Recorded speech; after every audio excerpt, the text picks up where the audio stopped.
So today we are going to be looking at the total response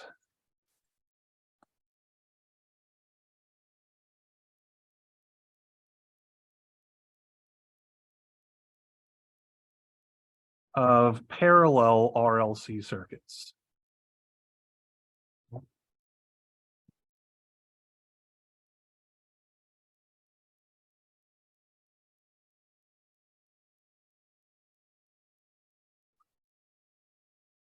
So really what we're doing is revisiting transient analysis here where we have multiple energy storage elements. So for our first case, let's say that we have some current source IS,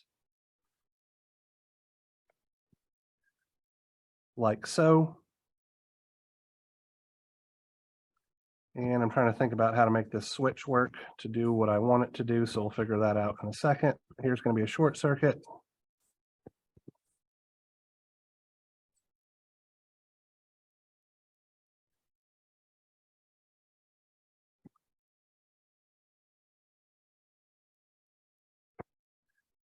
And then here, let's have some resistance R in parallel with some inductance L in parallel with some capacitance C. Let's call this terminal A, this terminal B. And our switch is closed at A until T is equal to 0, at which point it closes to position B. So the switch is connected to the current source and is going to rotate down and connect with that short circuit, disconnecting the current source from the parallel RLC network. I am going to define this current as the current flowing through my resistor, this current as the current flowing through my inductor, this current as the current flowing through my capacitor.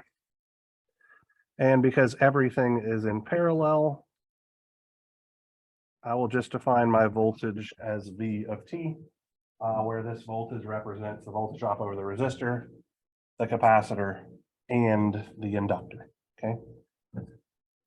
So prior to our switch changing states, right, we have a DC steady state condition, meaning that our inductor is going to behave like a short circuit and our capacitor is going to behave like an open circuit, okay? So before our switch changes states, we can see effectively by inspection that our inductor will be carrying a current of IS, which means our inductor will have some amount of energy stored in the inductor, exactly equal to 1/2 times the inductor value times IS squared, right? So one of our energy storage elements has some stored energy. When our switch changes states, our current source becomes disconnected from our RLC network. And what's going to happen is that the energy that is stored in our inductor will be distributed between the resistor and the capacitor, much like we saw in a first order transient analysis circuit, except that not all of it is going to flow straight to the resistor. So it takes time for it to be converted into heat. And so what we are going to be doing today is developing mathematical relationships to describe what's going on in the resistor, inductor, and capacitor during that transient condition, okay? So I'm going to do this by writing a Kirchhoff's current law equation at our top node, okay? So during the transient condition,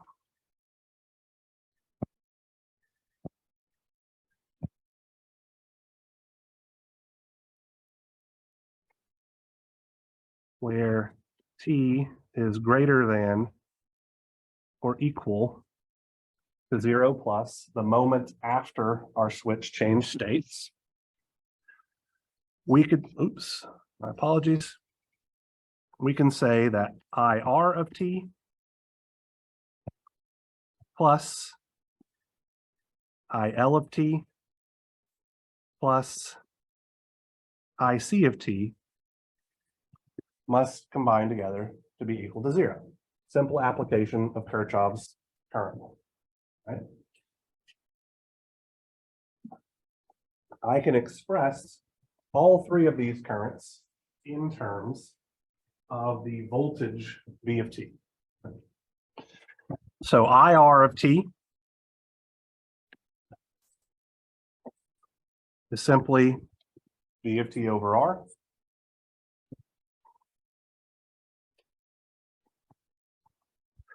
This brain fog is kicking my butt here. So IL of t, V is equal to, yeah. Get my notes here. Sorry. For the life of me, remember right now that's supposed to be the inductor, or excuse me, the integral relationship or the derivative relationship, and I don't want to screw it up.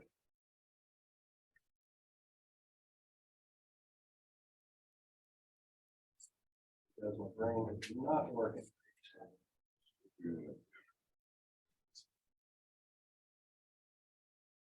I think that's right, but I don't want to risk making that grievous of a mistake. Sorry. Absolutely right, the integral relationship, thank you. So 1 over L times the integral from T naught to T of V T prime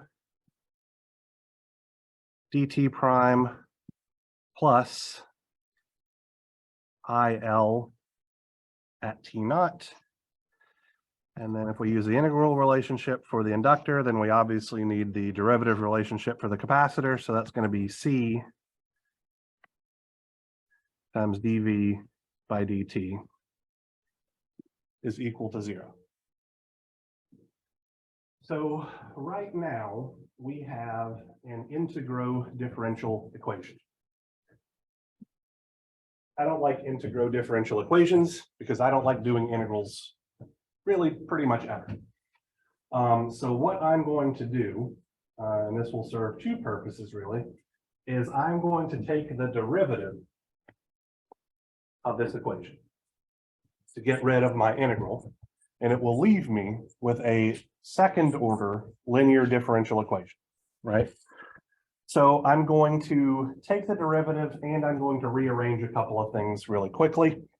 So when I take the derivative of this expression with respect to time,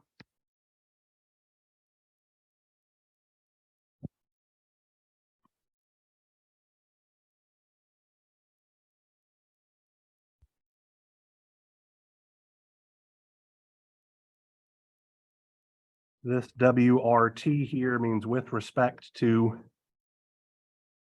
time. We're going to have C times the second derivative of our voltage plus 1 over R times the first derivative of our voltage plus 1 over L times the 0th derivative of our voltage, or the function, our voltage function itself. And when I take the derivative of IL at T naught with respect to time, that's a constant value of our initial condition. The derivative of the constant value just goes to 0. Okay. One last thing that I'm going to do here is I'm simply going to divide both sides of my equation by C.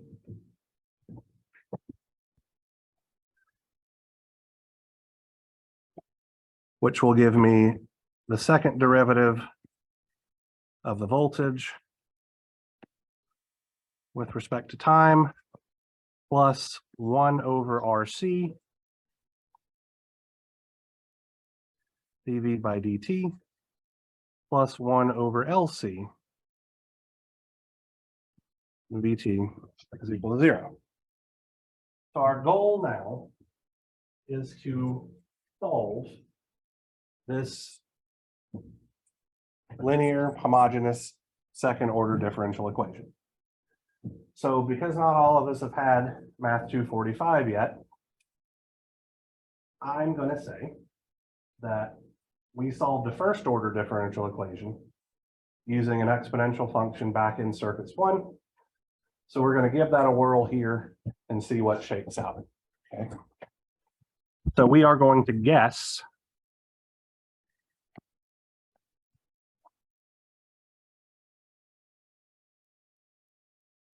that our voltage waveform, V of t, will be of the form A, E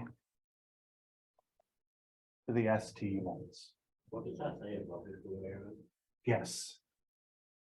We are making an educated guess based on our prior experience with circuits knowledge that the transient waveform for a voltage in an RLC circuit will probably be exponential in nature based on how they work for RL and RC circuits in circuits 1. Okay. So we are going to use this expression for V of t and plug it into our second order differential equation here and see what comes about. All right. So we are going to have the second derivative with respect to time of AE to the ST plus 1 over RC times the first derivative with respect to time of AE to the ST plus 1 over LC times AE to the ST be equal to 0. So what's the second derivative of this exponential bit here?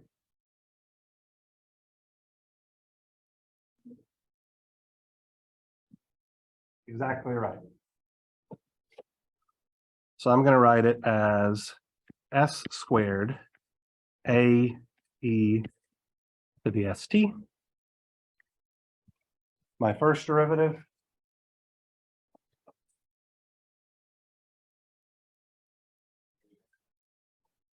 AS e to the ST.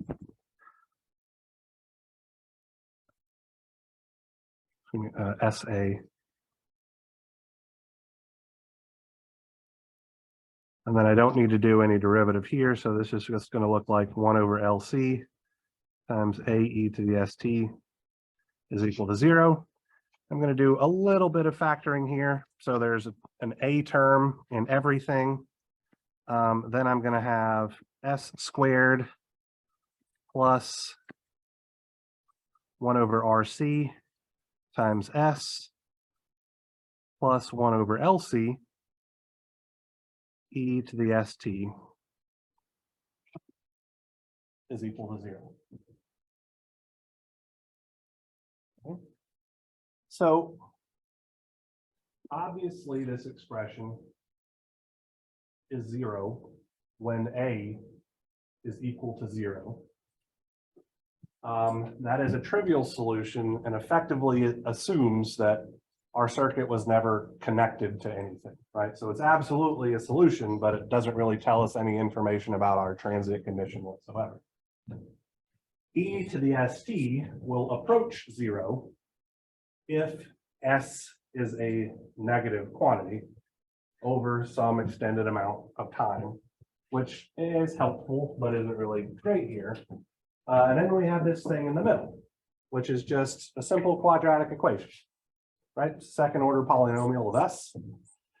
So we know that there should be 2 solutions to this equation that will result in this whole thing being equal to 0, right? So we're going to get our, I don't know, 4th, 5th, 8th grade, whatever math skills out. And we're going to use the good old quadratic equation to figure out what works here, right? So just as a reminder,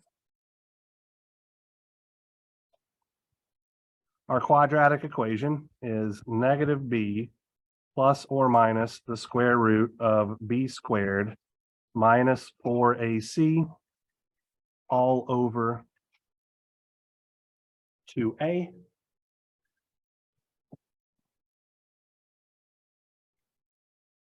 This bit right here is b. This bit right here is c, and a is simply 1 because of the way that I've written my differential equation, right? So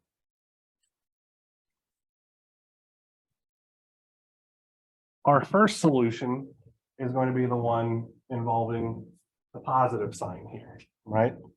So we are going to have negative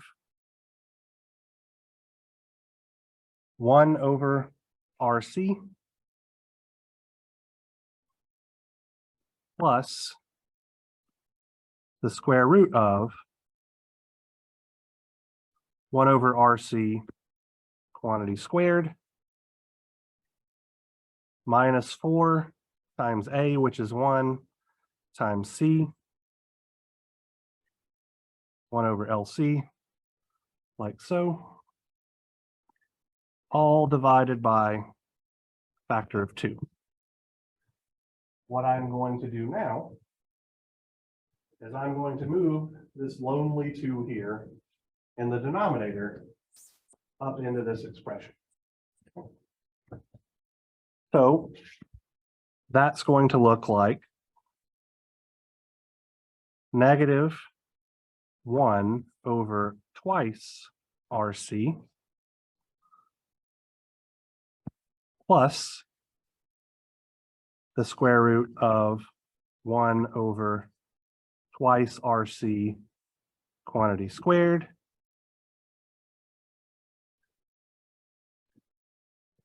So when I move this 2 in here, it's going to look like over 2 squared or over 4. So the 4s are going to cancel out. And I'm going to express that bit a little oddly. You'll see why in a moment. The square root of 1 over LC quantity squared, like so. The ratio 1 over twice RC has a special name in electrical engineering. It is alpha, which is known as the Neper frequency, right?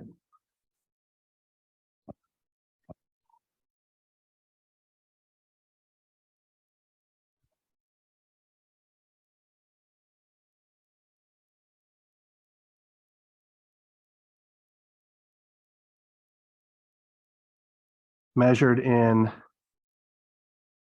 Nepers per second, where a Neper is a dimensionless quantity. So this alpha represents the exponential decay of our signal. Okay. It is similar to, but not the same thing as a time constant in a first order circuit.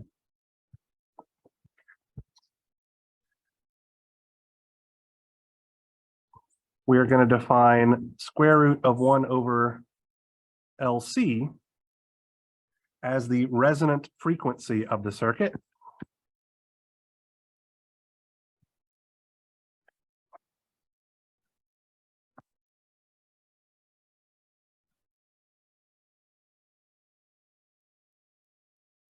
Measured in radians per second, also a dimensionless quantity.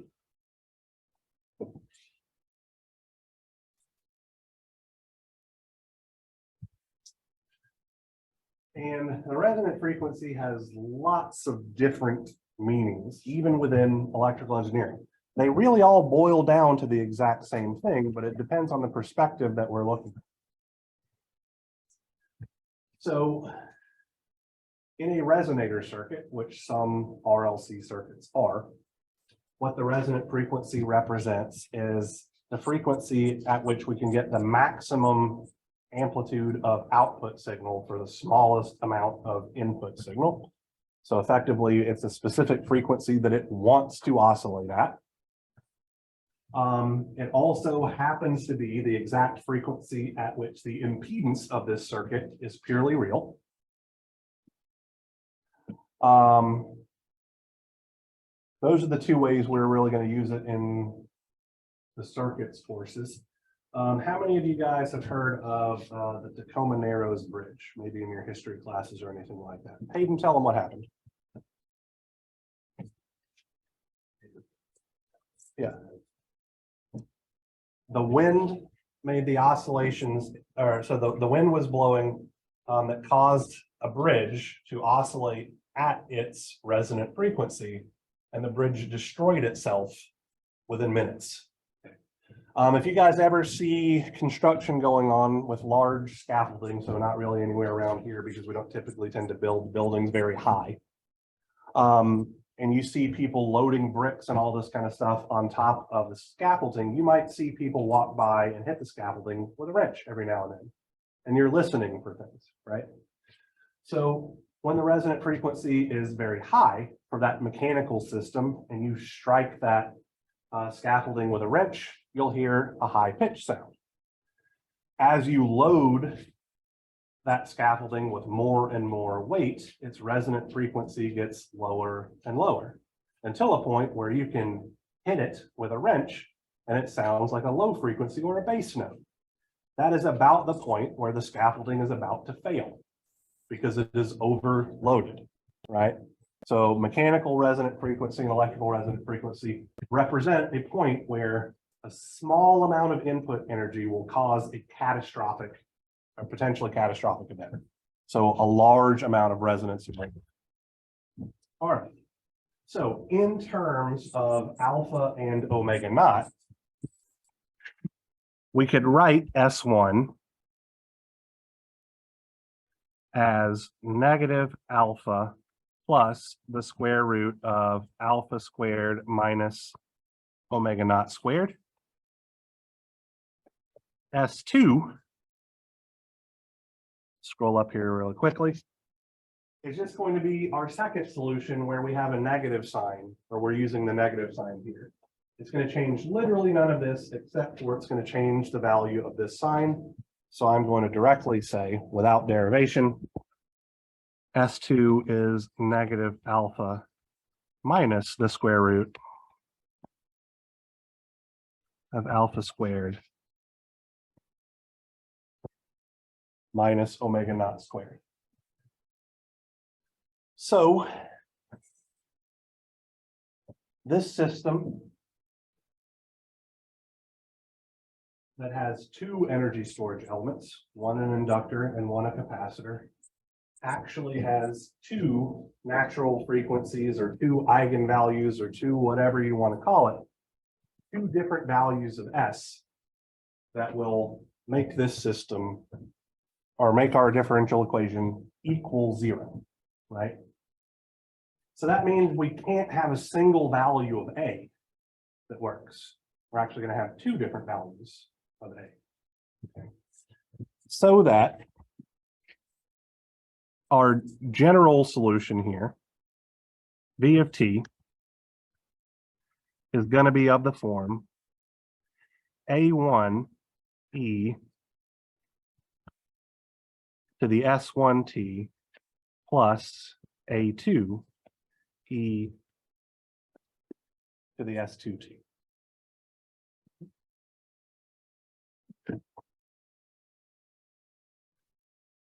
Now, if we look at these expressions for S1 and S2, we can actually come up with three different, what's the word I'm looking for here? Not configurations. I'll figure it out in a minute. There are going to be three different things. Brain fog is kicking my butt, right? So let's first look at a situation where alpha is greater than omega naught, right? Recalling here that alpha is just related to the value of the resistor and the capacitor. Omega naught is just related to the value of the inductor and the capacitor. Here it is. Very good. Do you see that you did right now? Mhm. How are you able to do that? Superposition. So I know that that's a flippant answer, but effectively, if this is a solution and this is a solution, then the sum of these also has to be a solution because we have a linear system. That's what the superposition theorem tells us.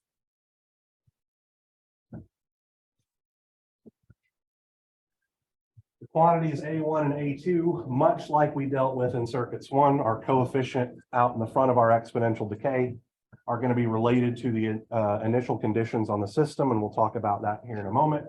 But there are options here because alpha and omega can be, they're related to each other. Okay, so let me explain. So if alpha is greater than omega naught, then we have what's called an overdamped system.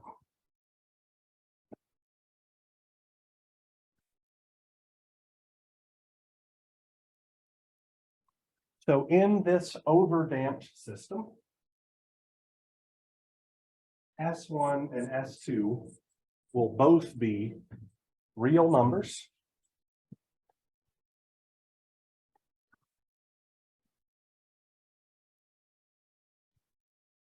And they will both be negative.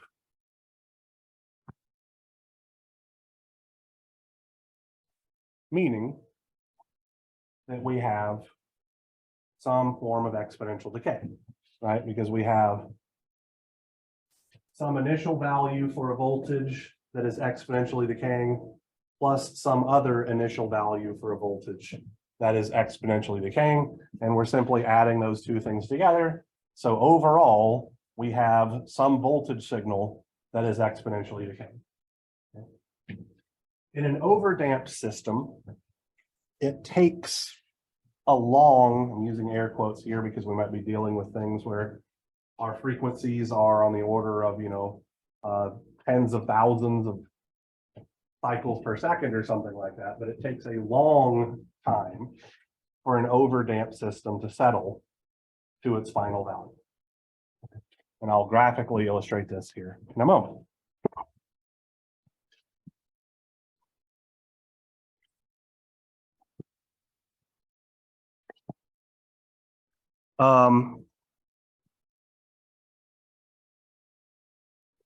Our voltage relationship V of t will still simply be of the form A1e to the S1t plus A2e to the S2t. And as we'll see in a little bit, we can generalize that to any current relationship in our system as well. So that's our first case, right? When alpha is greater than omega naught, we have an overdamped system, and we know for sure that S1 and S2 are going to be real and negative.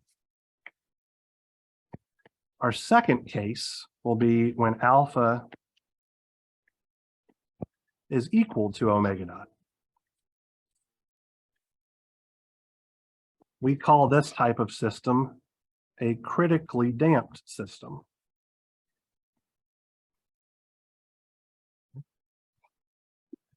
So in a critically damped system,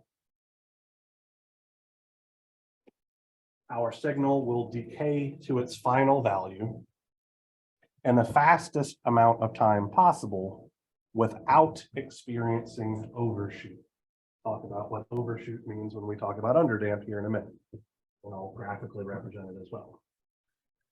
So when alpha and omega naught are equal, what happens to S1 and S2? They're the same thing. S1 and S2 are literally the exact same quantities. We have a little bit of a problem here in as much as we have two initial conditions being solved by the same thing. So we're going to have to modify our equation to take that into account, right? So S1 will be equal to S2, and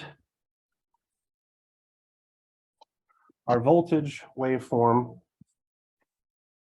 will be of the form A1t e to the negative alpha t plus a2 e to the negative alpha t.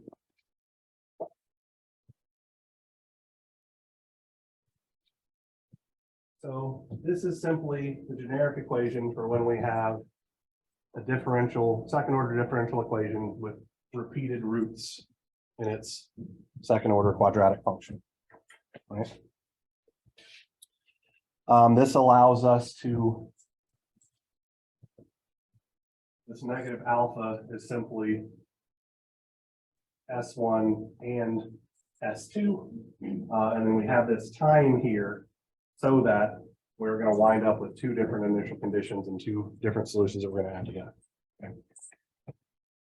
And lastly, we have the case of when alpha is less than omega naught. So let's scroll up. We call this an underdamped system.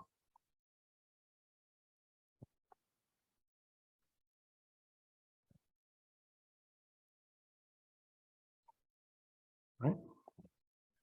And in an underdamped system, we should expect to see oscillations. So we're going to hit our final value very quickly, but we're going to overshoot it and we're going to ring for some amount of time before it settles to some final value. Okay. So if we look at S1 and S2, what is the relationship between them? Alpha minus omega naught will be a negative number, right? If omega naught is greater than alpha. So we have negative alpha plus some negative quantity, or square root of some negative quantity. And then we have negative alpha minus the square root of that exact same negative quantity. So S1 and S2 are complex conjugates of each other.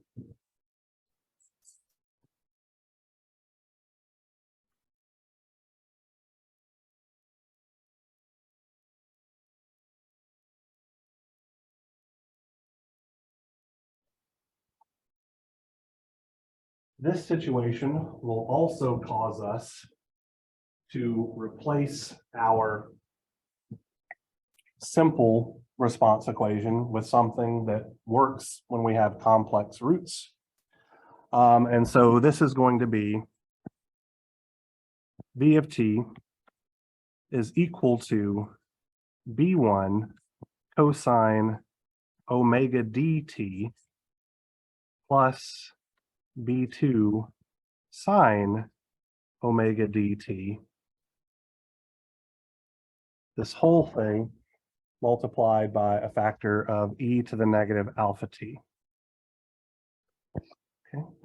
Where omega d is simply the square root of omega naught squared minus alpha squared. Here, I just want to graphically illustrate what I was talking about with these response equations. So bear with my inability to draw things well. This is time. This is going to be V of t. And I'm going to start in blue by drawing critical damping.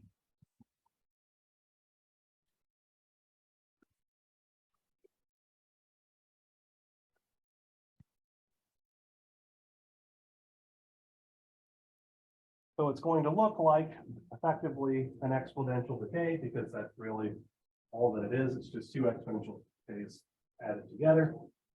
And we get to our final value relatively quickly. Okay, so blue is going to be for critical damping.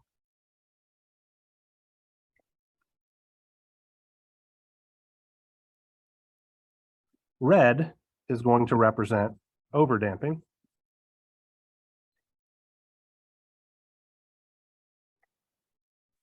We're going to have a very similar wave shape.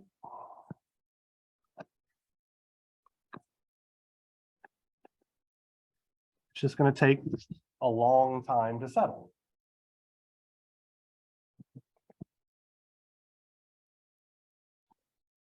Green here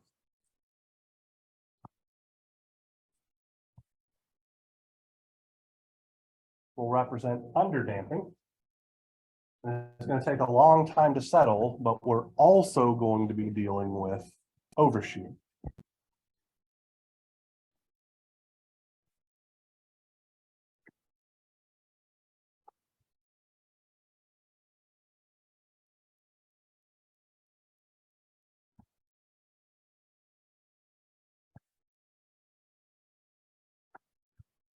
So we have a sinusoidal signal, a combination of sinusoids effectively multiplied by an exponential decay term, right?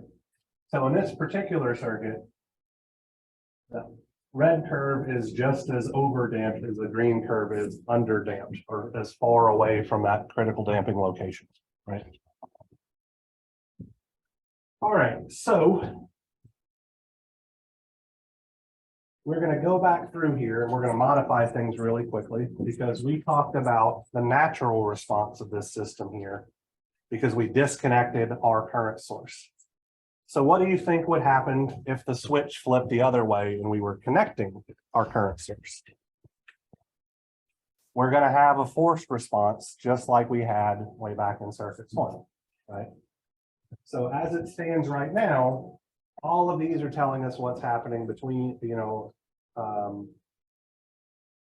after the DC steady state has changed to the transient state, but we don't have a forcing function in there because we took our source of it.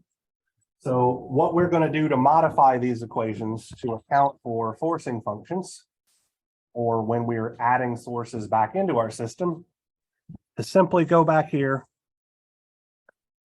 and add plus V at infinity.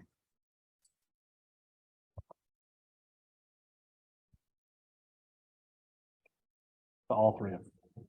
So this takes into account what happens if there is a source left in our circuit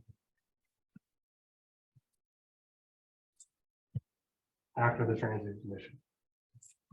So I want you to take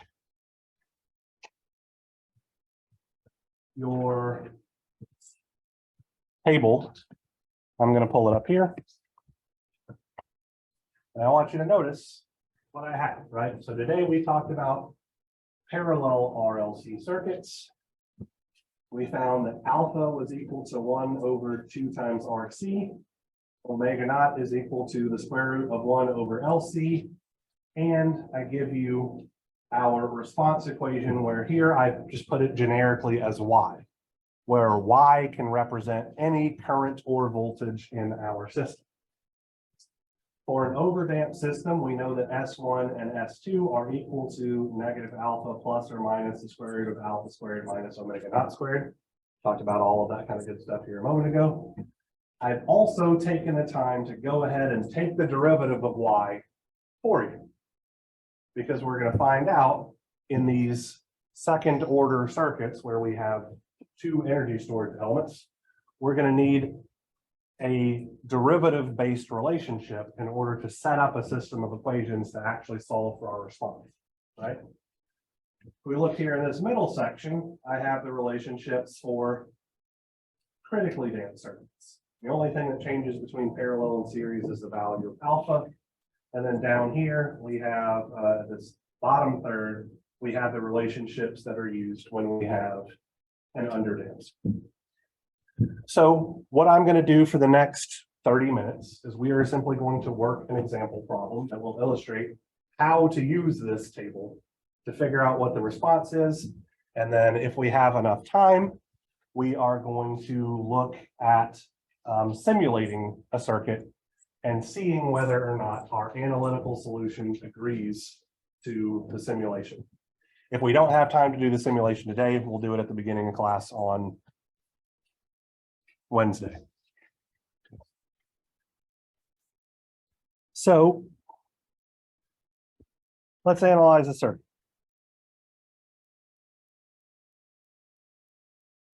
start with something easy, just to give you guys the basics.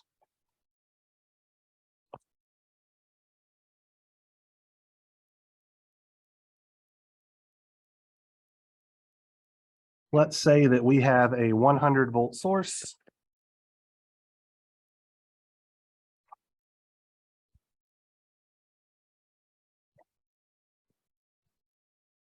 Here we have a 5 ohm resistor. Here we have a switch. And for the sake of argument, let's say that our switch is closing at t is equal to 0.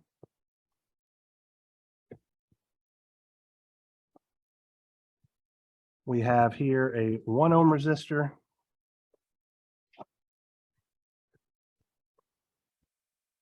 In parallel with a 1/4 Henry inductor. In parallel with a 1 farad capacitor.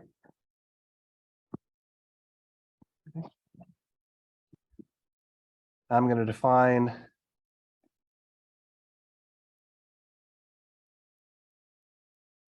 my inductor and capacitor currents.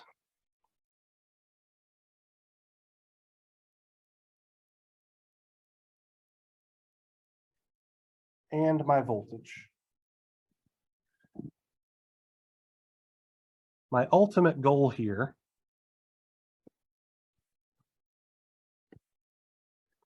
is going to be to find this resistor current. Okay? Now I'm doing this in an entirely separate color because we are going to get to this result by effectively ignoring what's going on in the resistor the entire time until we get to the last step. And the reason why we're going to ignore what's going on in the resistor is because, as I mentioned a moment ago, we're going to need a derivative-based relationship in order to set up our system of equations here. And there is no derivative-based relationship between voltage and current for a resistor. So we're going to have to use something else to get it. Okay. So we are going to do very similar to what we did in circuits 1. We're going to wind up analyzing this circuit at t is equal to 0 minus, analyzing at t is equal to 0 plus, analyzing it at t is equal to infinity, figure out what's going to go into our equations, and then we'll talk about where these equations are going to come from based on what we're going to use. All right. So let's start by looking at it at t is equal to 0 minus. So at t is equal to 0 minus, our circuit looks like this. Our switch is open, so we have 100 volts in series with 5 ohms.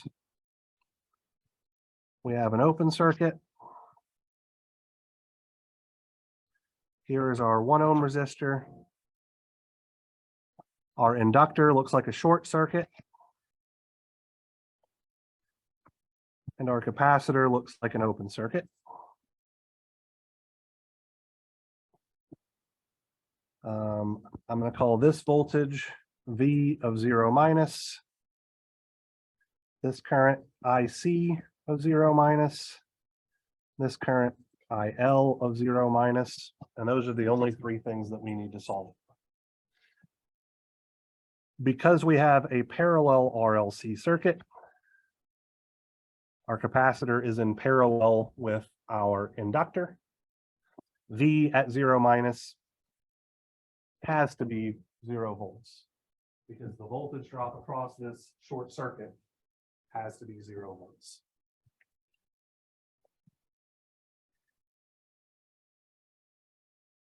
We also know that IC at 0 minus has to be 0 amps because the current flowing through the open circuit, that is the capacitor, has to be 0 amps. So the only thing that's ever going to take us any thought really here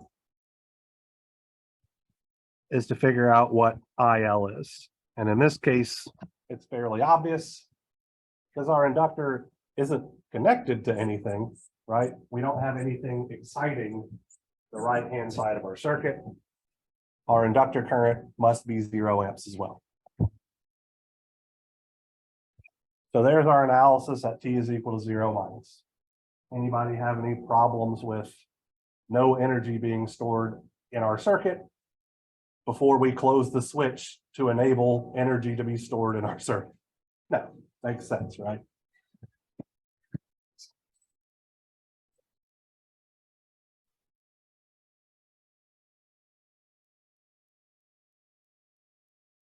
So at T is equal to 0 plus, now our switch has closed.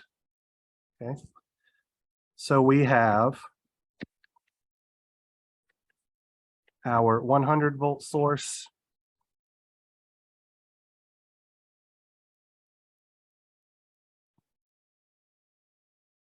in series with our 5 ohm resistor. Here is our 1 ohm resistor. What is my inductor going to look like? An open circuit, absolutely right. So at this particular instant in time, my inductor is going to look like an open circuit because I know that IL at 0 minus has to be, or excuse me, at 0 plus has to be infinity. So this is V of 0 plus.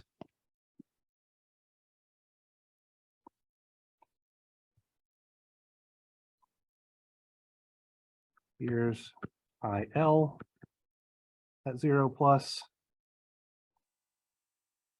My capacitor is going to look like a short circuit because V was 0. Right?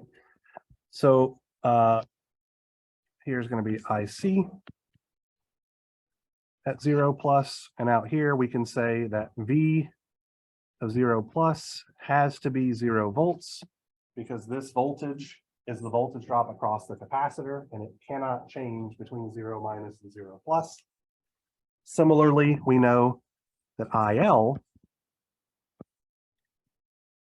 must still be 0 amps because the current flowing through an inductor cannot change between 0 minus and 0 plus. And so the only thing that we need to actually use any circuit and analysis on whatsoever is our capacitor current at 0 plus, which is going to be what? 20 amps. 100 volts divided by 5 ohms is 20 amps.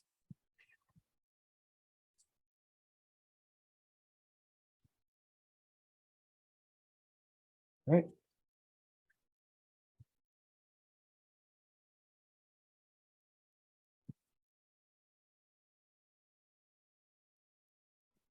At T is equal to infinity,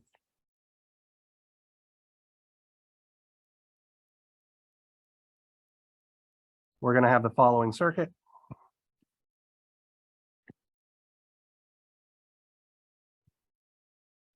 $100 5 ohms, 1 ohm,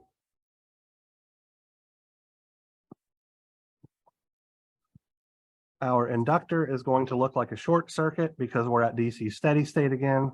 Our capacitor, excuse me, is going to look like an open circuit. So this will be V at infinity. Here's IC at infinity. Here is IL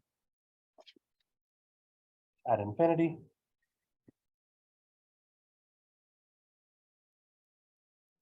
So what's V at infinity going to be? 0 volts, because our capacitor is in parallel with our inductor, and our inductor looks like a short circuit.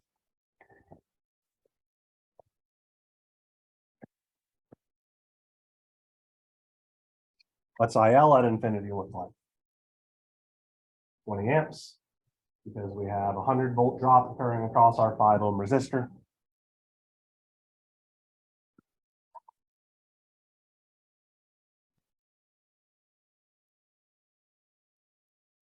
And what does IC C look like? 0 amps, because the current flowing through an open circuit has to be 0. So we've done all of our circuit analysis for this. Now we're going to figure out how to use our equations. Okay. So we need to figure out whether or not this circuit is overdamped, critically damped, or underdamped. Okay. So that means that we're going to have to figure out what the equivalent resistance, equivalent inductance, and equivalent capacitance are during the transient condition. So what do you guys think the equivalent inductance is? I think it's 1/4 of a Henry because it's the only inductor in the whole damn circuit. Similarly, I think the equivalent capacitance is 1 farad because it's the only capacitor in the whole damn circuit, right? So I'm going to say down here that LEQ is equal to 1/4 of a Henry. CEQ is equal to 1 farad. What's our EQ going to be? So what we did in circuits 1, when we wanted to find the equivalent resistance of the circuit with respect to the energy storage element, was we looked at the circuit during the transient condition. So in that case, that means this switch would be closed. We took our energy storage element out and we looked in through the terminals of the energy storage element at a dead network. We're going to do the same thing here, except that we're taking both of our energy storage elements out, right? So if I take my inductor and capacitor out, leaving behind an open circuit set of terminals, and I look to the right, or excuse me, to the left, I see 1 ohm resistor. Up here, I see a 5 ohm resistor.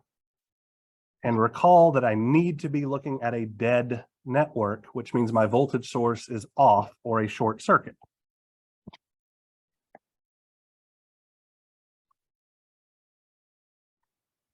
So REQ is 1 in parallel with 5, which is 5/6 of an ohm. Right? So I now have a value for R, L, and C that I can use to calculate alpha and omega naught. So alpha is 1/2 REQ times CEQ. Imagine that's a Q and not a G. So that's 1/2 times 5/6 of an ohm times 1 farad. So let's see, that's 1/10/6, which looks like 6/10 to me.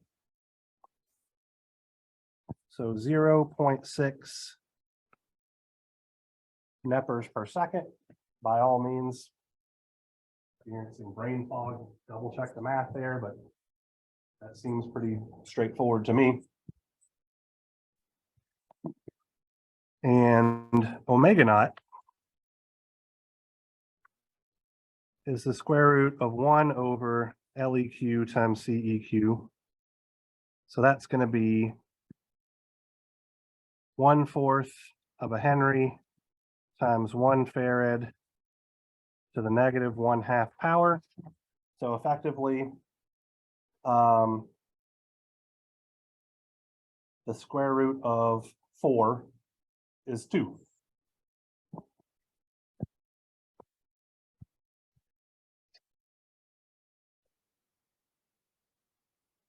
By all means, throw that in the calculator or whatever if you want to. But I believe I've gotten the correct answers for alpha and omega naught. So how do these two things compare to each other? Omega naught is greater, which means that this circuit is underdamped, okay? So since alpha is less than omega naught, we have an underdamped circuit. Okay. So we are about to use our table to figure things out here. But we have to decide effectively which quantities we are interested in solving, right? So our table is going to allow us to solve for capacitor voltage and capacitor current, inductor voltage and inductor current. So I'm going to scroll way back up here to the top. And our goal here, our ultimate goal, is to figure out what IR, our resistor current, is. Okay. So what combination of capacitor or inductor information could we use here?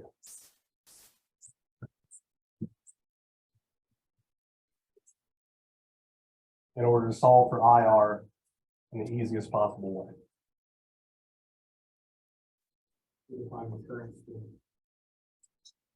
So we could find IL and IC. But we would also need to know the current flowing through this resistor up here.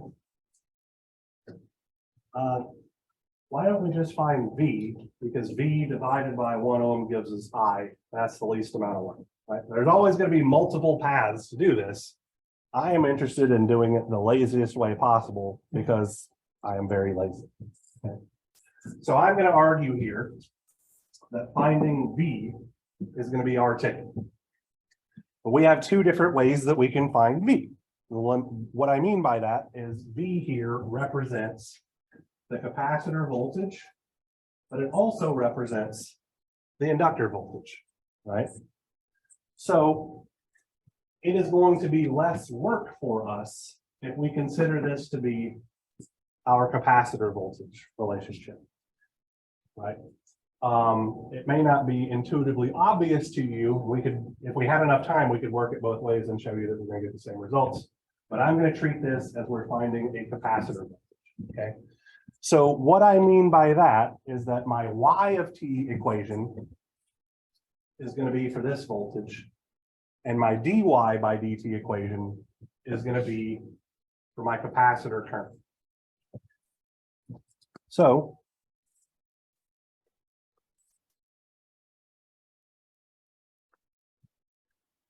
I'm going to say here that V of t is equal to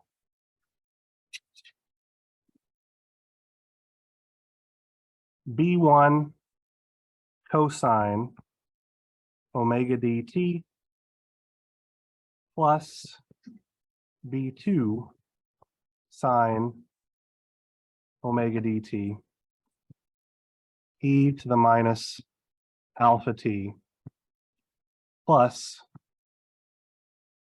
V at infinity, right? We know what alpha is. Let's go ahead and solve for omega d really quickly.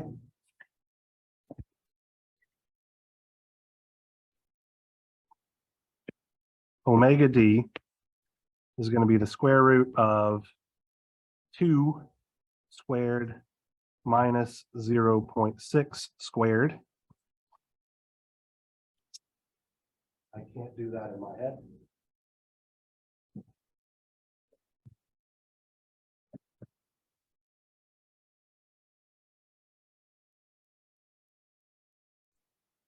That to me comes out to be 1.907878. So I'm just going to call it 1.908 radians per second. All right. So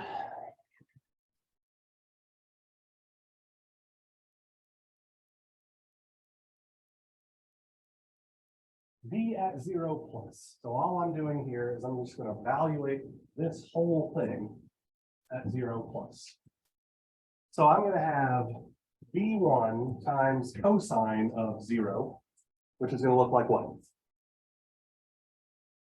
So cosine of 0 is 1, so I'm just going to have factor of B1.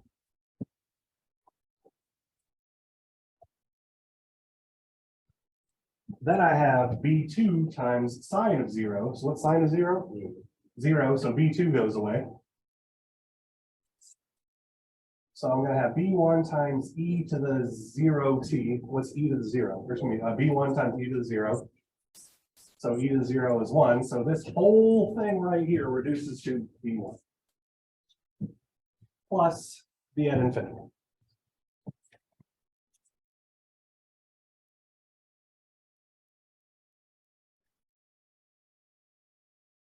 B at 0 plus was 0 volts.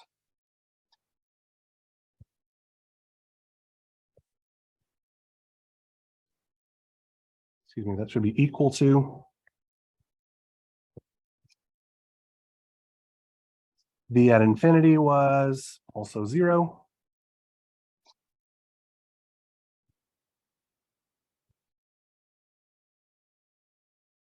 So it turns out B1 is 0 volts. That's okay. That's great.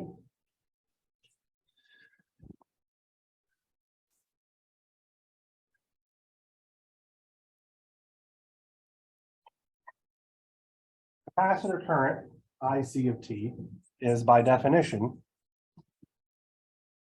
C times the derivative of our voltage V of t with respect to time. Or C, and here's where I'm going to use the table, why I already bothered taking the derivative for you. We're just going to use the derivative relationship down here for an underdamped system. And so that's going to look like omega d B2 minus alpha B1 cosine omega dt minus omega d B1 plus alpha B2 sine omega dt e to the minus alpha t.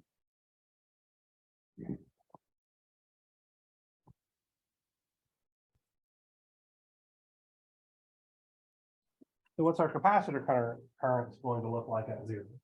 Well, this sine of 0 term thing here, all of this is going to go away. E to the 0 is going to look like 1. Cosine of 0 is going to look like 1. So we're just going to have C times omega d B2 minus alpha B1.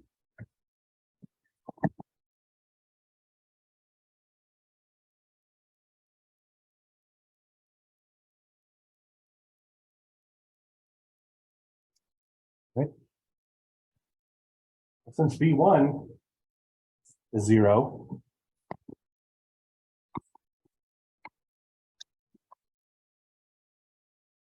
we could say that B2 in this particular case is going to look like IC of 0 plus divided by C times omega d.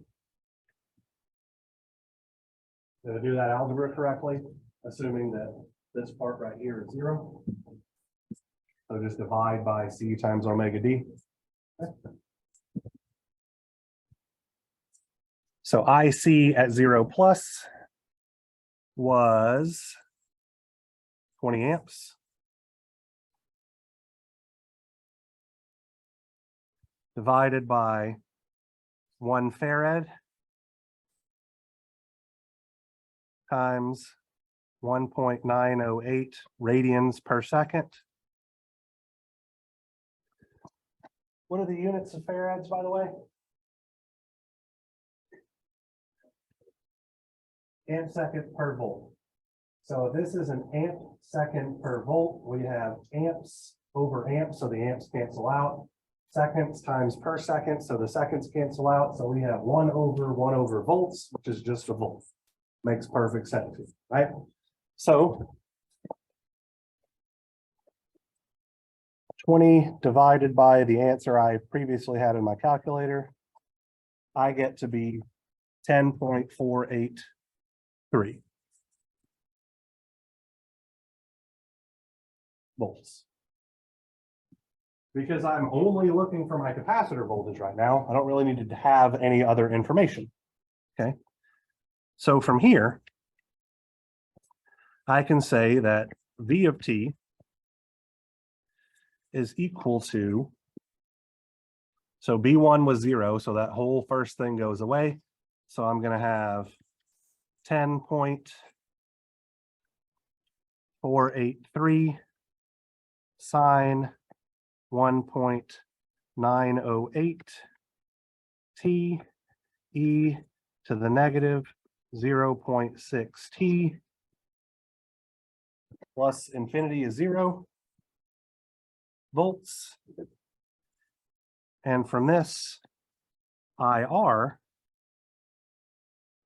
is just V of t over 1 ohms, or 10.483 sine 1.908 t times e to the minus 0.6 t amps. So we only have 3 minutes left of class. Are you guys okay if I run maybe 3 minutes long to show you how to use LQ Spice for this?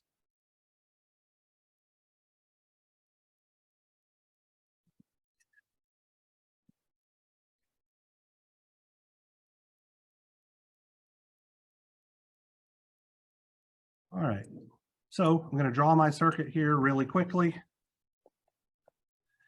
I had a 100 volt source, that's a DC source,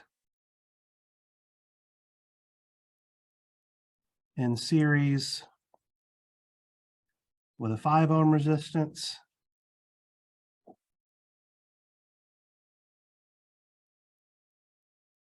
So this one is 5, this one is 1.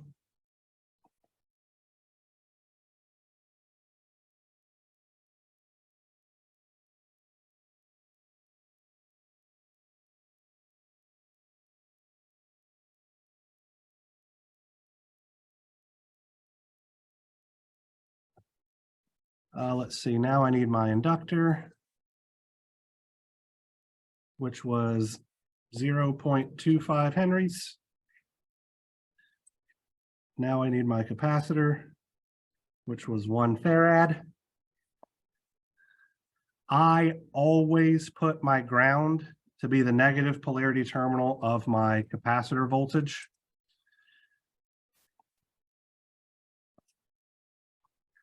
So this is what my circuit looks like during the transient condition. I need to put in my initial conditions.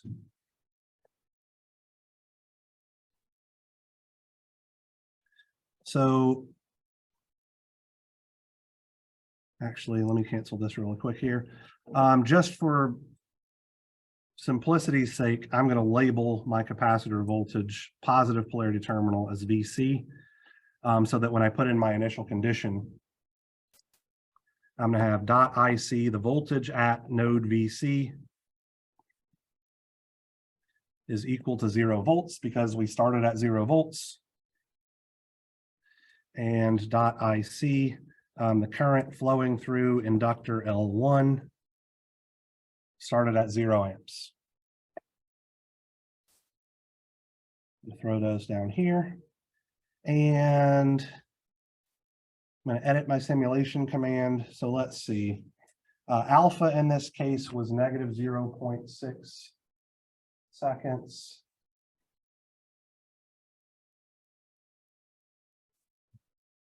Ten over 6, 50 over 6. I'm just going to guess here 5 seconds-ish. We might need a little bit. Actually, let's start with 10 seconds and see what we need.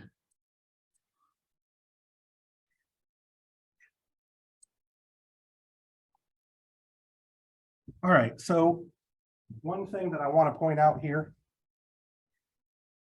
the arrow is pointed up. When I clicked on my resistor here, so I'm actually going to delete this trace. Let me move this zoom thing out of the way. And I'm just going to type in negative IR2. So add trace negative IR2, which gives me my current flowing in the correct direction. All right. Now, what I'm going to do is I'm going to type in my mathematical expression. And I'm going to type it in this first way, and it's not going to look correct. I'm doing that very specifically to show something to you guys, okay? So we had, where is it at? 10.483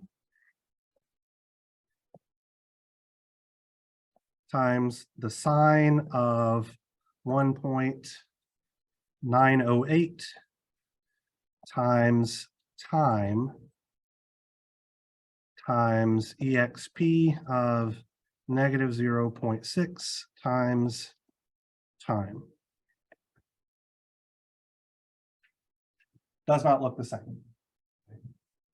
The reason it does not look the same is because LT Spice does everything in degrees effectively. And so this 1.908 measured in radians per second is screwing with it. So I'm going to fix it by putting in a conversion factor here. This is going to be 180 over pi.